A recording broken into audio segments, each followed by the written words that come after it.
Assalamualaikum warahmatullahi wabarakatuh. I am Muhammad Sharifuddin, MSc in Mathematics. Today I am going to explain you about how to build self-confidence. आज मैं आप तमाम को self confidence कैसे हासिल करना है बताने वाला हूँ।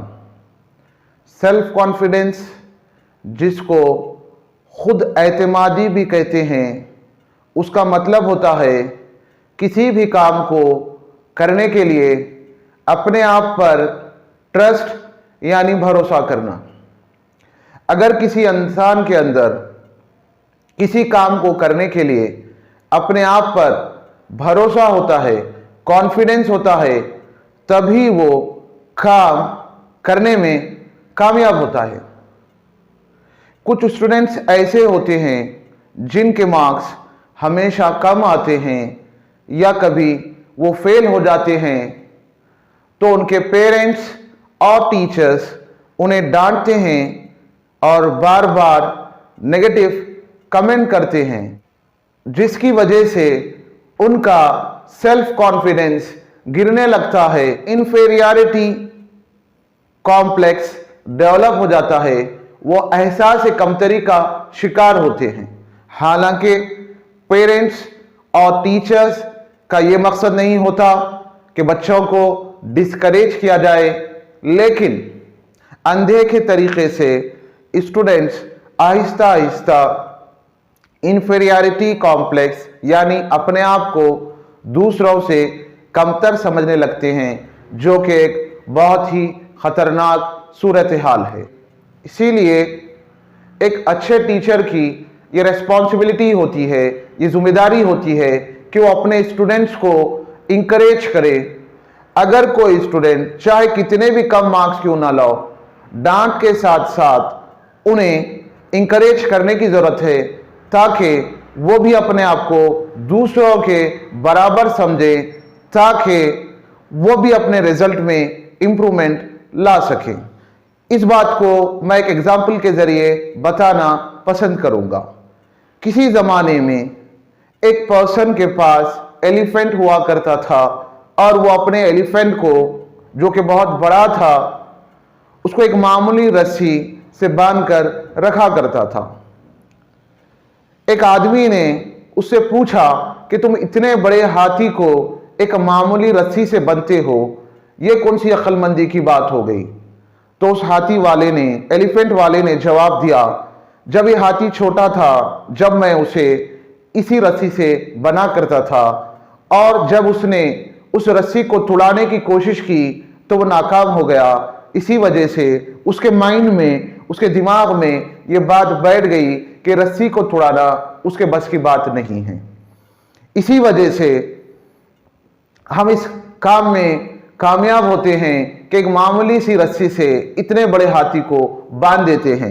अगर इस हाथी के माइंड में ये बात बैठ जाए कि वो रस्सी को तुड़ा सकता है, तो हम चाहे कितनी भी मजबूत रस्सी से उसे क्यों ना बांधे, क्योंकि एक एलिफेंट के पास जो स्ट्रेंथ होती है वो किसी भी रस्सी को तुड़ाने में कामयाब हो सकता है। ठीक इसी तरह स्टूडेंट्स के माइंड में जब ये बात बैठ जाती है कि वो कोई काम करने के काबिल नहीं, तो हालांकि वो काबिल होते हैं, उसके बावजूद वो उसकी कोशिश नहीं करते।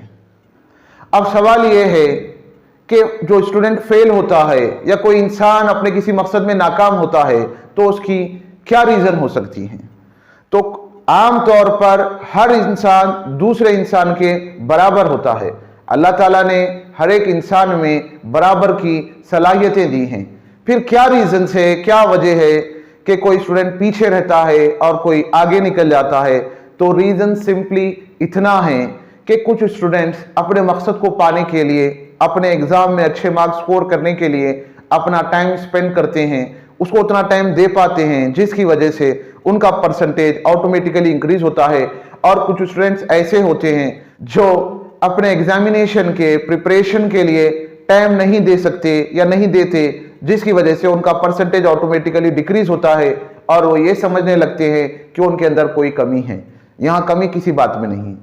अगर इन केस दुनिया में जितने बच्चे पैदा होते हैं वो माहौल से सीखते हैं, जब उनके बड़े पेरेंट्स उन्हें हौसला देते हैं तभी तो वो चलने की कोशिश करते हैं। 1000 बार लुढ़क के गिरने के बावजूद वो चलने में कामयाब हो जाते हैं। 1000 बार ठोकर लगने के बावजूद वो चलने से पीछे नहीं हटते और चलना सीख लेते हैं। अगर हम मासूम बच्चों को इस डर से चलने से रोक दें कि उनको ठोकर लगेगी तो सारी जिंदगी चलने के काबिल नहीं होंगे। उसी टाइप में अगर कोई स्टूडेंट क्रिकेट सीखना चाहता है, कोई बच्चा साइकिल चलाना सीखना चाहता है, तो सिंगल टाइम में वो चलाने में कामयाब नहीं हो सकता, बल्कि उसको लगातार कोशिश करनी पड़ती है। फिर एक टाइम ऐसा आता है कि वो उसमें कामयाब होता है, लेकिन कामयाबी से पहले उसे कई मर्तबा चोट खानी पड़ती है, गिरना पड़ता है, संभलना पड़ता है, उठना पड़ता है, जब जाके वो अपने किसी हुनर में, काम में कामयाब हो जाता है। मैं कहूंगा failure is the first step of success. कामयाबी की पहली सीढ़ी नाकामी होती है। अगर हम उसको अपना मुकद्दर समझकर रुक जाएंगे तो कामयाबी हासिल करना हमारे लिए नामुमकिन हो सकता है।